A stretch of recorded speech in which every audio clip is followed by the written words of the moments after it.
Hello, hello, hello, hello. Welcome to our lesson. Real quick, just want to have a conversation with you guys about fantasy. We're starting a brand new unit today. So first, the first question I'm posing for you, I want you to think about this. Why do we read fantasy books?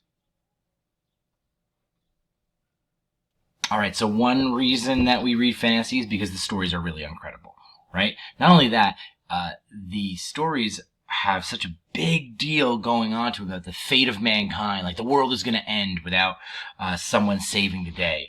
If you think about series like The Hunger Games, or Divergent, or even the Red Queen series, which I'm currently reading right now, this is it's about the whole world is going to be changed, the entire world, based on this fantasy book. There's other stories that just have the characters are so well developed.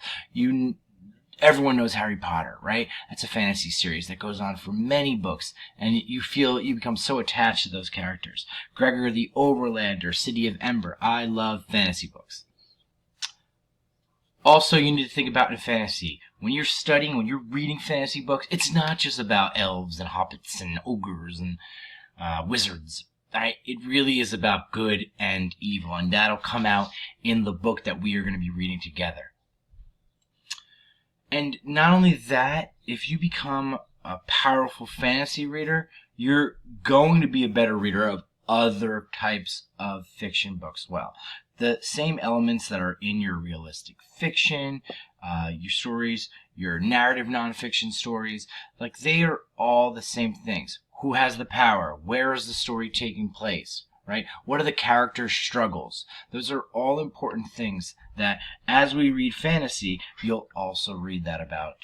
You can apply that to other books that you're reading. Okay, and this is what I want to leave you with today. The first task when you read a fantasy book, a book that takes place in some place that only the author has imagined, right? You need to figure out what kind of place this is, right? When J.K. Rowling created Hogwarts, that came from her imagination, and we had to interpret what that meant way before the movie came out, right? So in the fantasy books that you will be reading, you have to think what kind of place it is. Are the rules different than in real life Earth, right?